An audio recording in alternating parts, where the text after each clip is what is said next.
Hello all, welcome to AI fusion. आज हम discuss करेंगे कि आर्टिफिशियल इंटेलिजेंस क्या होता है, मशीन लर्निंग क्या होता है, डीप लर्निंग क्या होता है, डेटा साइंस क्या होता है और artificial intelligence, machine learning, deep learning और डेटा साइंस के बीच में डिफरेंस क्या होता है और ये एक दूसरे से रिलेट कैसे करते हैं। उसके बाद हम देखेंगे कि मशीन लर्निंग और डीप लर्निंग के बीच में क्या डिफरेंस होता है। तो हम चलते हैं आर्टिफिशियल इंटेलिजेंस की तरफ। तो आर्टिफिशियल इंटेलिजेंस हमारा सब फील्ड है कंप्यूटर साइंस का, और आर्टिफिशियल इंटेलिजेंस ये टर्म कॉइन की थी जॉन मैकार्थे ने इन ईयर 1956 में। नाउ आर्टिफिशियल इंटेलिजेंस का मतलब है कि मशीन्स जो हैं वो ह्यूमन की तरह सोच सकें, परफॉर्म कर सकें। आर्टिफिशियल इंटेलिजेंस को हम 3 पार्ट्स में डिवाइड कर सकते हैं, जिसमें से पहला है अप्लाइड एआई, जिसे हम वीक एआई भी बोलते हैं और आर्टिफिशियल नैरो इंटेलिजेंस भी बोलते हैं। सेकंड है हमारा जनरलाइज्ड एआई, जिसे हम स्ट्रॉन्ग एआई भी बोलते हैं। थर्ड है हमारा artificial super intelligence. Now one by one हम इसको डिस्कस करेंगे कि ये क्या होता है। तो हम चलते हैं अपने अप्लाइड एआई की तरफ। नाउ अप्लाइड एआई का मतलब है वीक एआई, और इसके अंदर ये कुछ स्पेसिफिक टास्क ही कर सकता है इफिशियंसी के साथ। और एग्जाम्पल हमने ये देखा होगा एलेक्सा को और गूगल असिस्टेंट को। नाउ ये गूगल असिस्टेंट हमने अपने फोन में भी यूज किया है। इसके बाद हम चलते हैं जनरलाइज्ड एआई की तरफ, जिसे हम स्ट्रॉन्ग एआई भी बोलते हैं, और इसका मतलब जो है वो मशीन जो है वो ह्यूमन की तरह सोच सके, बिहेव कर सके, उसको हम बोलते हैं जनरलाइज्ड एआई। नाउ हमने एवेंजर्स में टोनी स्टार्क को देखा होगा, उसके पास एक सिस्टम था जारविस, जो कि ह्यूमन की तरह सोच सकता था, रिस्पॉन्स करता था। तो ये एक एग्जांपल है स्ट्रॉन्ग एआई का। उसके बाद हम डिस्कस करते हैं आर्टिफिशियल सुपर इंटेलिजेंस को। इसका मतलब है कि एक ऐसा एआई सिस्टम जो कि ह्यूमन इंटेलिजेंस को सरपास कर जाए। इसका क्या मतलब है कि ह्यूमन इंटेलिजेंस को सरपास कर जाए, मतलब कि एक ऐसा एआई सिस्टम जो कि ह्यूमन से अच्छा सोच सकता हो, परफॉर्म कर सकता हो, ह्यूमन से हर चीज में आगे हो।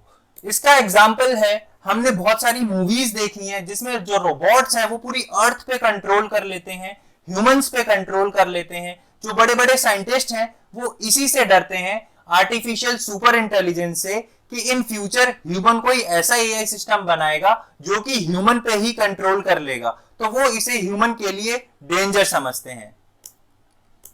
तो अब चलते हैं हम मशीन लर्निंग की तरफ।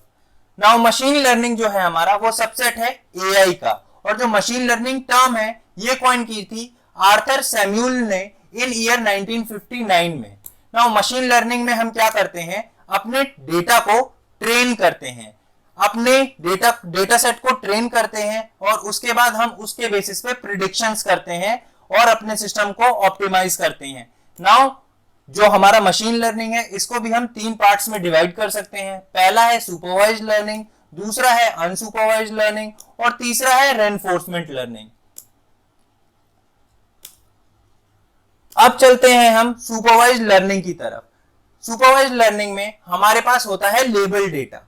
नाउ लेबल डेटा का क्या मतलब है, जैसे कि यहाँ पे हम इस इमेज में देख पा रहे हैं बॉडी मास इंडेक्स। इसके अंदर हमने क्या किया है, हमारे पास वेट है, हमारे पास हाइट है और हमारे पास आउटपुट भी है कि जो पर्सन है वो अंडरवेट है, नॉर्मल है या फिर ओवरवेट है। तो हम क्या करते हैं, हमारे पास एक डेटा सेट है जिसके अंदर हमारे पास हाइट है, वेट है और आउटपुट भी है। ये हम इसके बेसिस पे हम अपने मॉडल को ट्रेन करते हैं और उसके बाद हम नए डेटा पे उसकी प्रिडिक्शन करते हैं। उसके बाद आते हैं हम अनसुपरवाइज्ड लर्निंग पे। इसके अंदर हमारे पास लेबल डेटा नहीं होता है। अब लेबल डेटा नहीं होता है, इसका क्या मतलब है कि हमारे पास टारगेट वेरिएबल नहीं होता है। अब टारगेट वेरिएबल नहीं होता है का क्या मतलब है, मतलब हमारे पास आउटपुट नहीं होता है, जो कि हमारे पास पहले था अंडरवेट, नॉर्मल, ओवरवेट, ये ऐसे हमारे पास आउटपुट नहीं होता है। तो अब बात ये आती है कि अब हम अपने डेटा सेट को क्लासिफाई कैसे करते हैं। तो हम क्लासिफाई करते हैं अपने डेटा को क्लस्टर्स में। कैसे करते हैं, सिमिलैरिटीज के बेसिस पे। अपने डेटा में जो भी हमारी कुछ सिमिलैरिटीज हैं उनके बेसिस पे हम अपने डेटा के क्लस्टर्स बना लेते हैं। जैसे कि हम इस इमेज में देख पा रहे हैं, फ्रूट्स की इमेज में, इसमें सिमिलैरिटीज के बेसिस पे फ्रूट्स को अलग किया हुआ है। तो ये एक एग्जांपल है अनलेबल्ड डेटा का और अनसुपरवाइज्ड लर्निंग का। उसके बाद हम चलते हैं रेनफोर्समेंट लर्निंग की तरफ। नाउ रेनफोर्समेंट लर्निंग में क्या होता है कि थोड़ा बहुत जो डेटा सेट होता है उसका पार्ट तो होता है लेबल्ड और जो थोड़ा बहुत पार्ट होता है वो होता है अनलेबल्ड। अब ये क्या करता है, ये अपने आप को ट्रेन करता है इस डेटा पे और उसके बाद क्या करता है, जब न्यू एनवायरनमेंट में आता है तो उसके अकॉर्डिंगली फिर से लर्न करता है और उसके अकॉर्डिंगली बिहेव करना स्टार्ट कर देता है। उसको हम बोलते हैं रेनफोर्समेंट लर्निंग। अब हम यहाँ पे एक एग्जांपल देख लेते हैं। एक हाउस का एनवायरनमेंट है। नाउ हमारा एक मॉडल आया इस हाउस एनवायरनमेंट में। अब जैसे कि ये एजेंट आता है कैट, ये बैठा हुआ है। उसके बाद जब ये चलना स्टार्ट करता है, अब ये चलना स्टार्ट क्यों कर रहा है, बिकॉज इसे फिश दिखाई जा रही है तो इसने वॉक किया। तो इसने क्या किया, according to the environment behave किया। अब ये जो रेनफोर्समेंट लर्निंग है ये बेस्ड है आपका रिवॉर्ड एंड पनिशमेंट पे।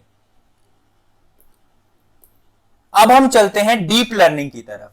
नाउ डीप लर्निंग जो टर्म है वो कॉइन किया था आइगर आइजनबर्ग ने इन ईयर 2000 में। डीप लर्निंग जो है हमारा ये सबसेट है मशीन लर्निंग का, जहां पे जो लर्निंग मेथड है वो बेस्ड है फीचर लर्निंग पे। अभी हम इसको समझेंगे कि फीचर लर्निंग क्या होता है डिटेल में। जो एल्गो था इसका वो इंस्पायर्ड था structure and function of human brain. अब इसका क्या मतलब है, जो हमारा ह्यूमन ब्रेन है उसके अंदर न्यूरॉन्स होते हैं और हमारे ह्यूमन ब्रेन के अंदर जो न्यूरॉन्स होते हैं उसका जो स्ट्रक्चर होता है वो कुछ इस तरीके का होता है जो कि इस इमेज में शो हो रहा है। इसी तरीके का स्ट्रक्चर को फॉलो करके हमने बनाया था डीप लर्निंग का एल्गोरिदम। और डीप लर्निंग को हम फर्दर 3 ब्रांचेस में क्लासिफाई कर सकते हैं। ANN यानी कि artificial neural network. Now artificial neural network में जो प्रॉब्लम स्टेटमेंट्स होती हैं वो होती है नंबर से रिलेटेड, यानी जो हमारा डेटा सेट होता है वो होता है न्यूमेरिकल डेटा सेट। उसके बाद आता है हमारा CNN यानी convolutional neural network. Now convolution neural network का मतलब है कि हम इसके अंदर जो प्रॉब्लम स्टेटमेंट सॉल्व करते हैं वो करते हैं इमेजेस और वीडियोस से रिलेटेड। उसके बाद है हमारा RNN यानी रिकरेंट न्यूरल नेटवर्क। इसके अंदर जो हम प्रॉब्लम सॉल्व करते हैं वो करते हैं टाइम सीरीज से रिलेटेड, यानी कि हमारा जो डेटा सेट है वो अगर टाइम सीरीज से रिलेटेड है तो वो होगा सॉल्व RNN के थ्रू। और ये है हमारा मल्टी न्यूरल नेटवर्क का डायग्राम जिसमें हम न्यूरल नेटवर्क्स है। यही अगर हम देखेंगे इसे तो ये जाल सा फैला हुआ है। ये जो हमारा ऊपर वाली इमेजेस में हमने देखा था कि ह्यूमन ब्रेन के अंदर ये जाल फैले हुए थे न्यूरॉन्स के, ऐसा ही जाल हम इस एल्गोरिदम में फैला देते हैं। और सेम पैटर्न जैसे ह्यूमन ब्रेन हमारा लर्न करने की कोशिश करता है वैसे ही ये भी एल्गोरिदम लर्न करने की कोशिश करता है। फिर आते हैं हम डेटा साइंस पे।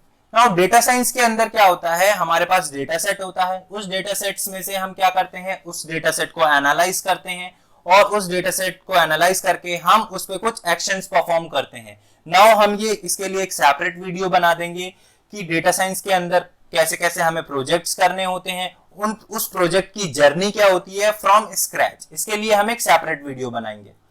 अब इसकी एप्लीकेशन देख लेते हैं। तो हम रिटेल में काम करते हैं, बैंक सेक्टर में इससे रिलेटेड प्रोजेक्ट करते हैं, ई कॉमर्स से रिलेटेड प्रोजेक्ट्स करते हैं, हेल्थ केयर एंड टेलीकॉम से रिलेटेड भी हम प्रोजेक्ट्स करते हैं।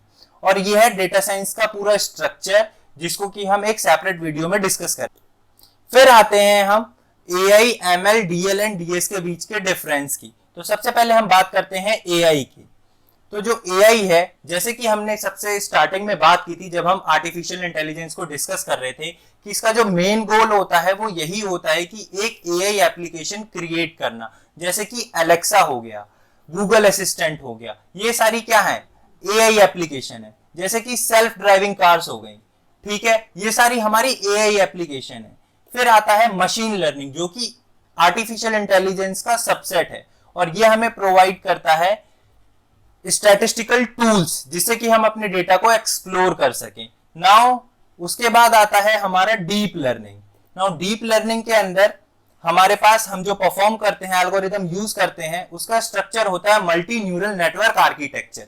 नाउ हमारा जो गोल है वो है AI एप्लीकेशन बनाना और वो हम कैसे बनाते हैं, मशीन लर्निंग और डीप लर्निंग का यूज करके हम एक एआई एप्लीकेशन बनाते हैं।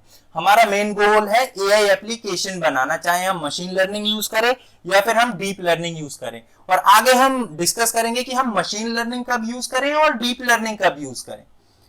अभी हम इसे कंटिन्यू करते हैं और देखते हैं data science. Now data science यहाँ पे किसी का भी सबसेट नहीं है, ये बस तीनों को इंटरसेक्ट करता है। इसका मतलब ये है कि जो डेटा साइंटिस्ट है उसको इन तीनों फील्ड में काम करना पड़ता है, एआई में, एमएल में और डीएल में।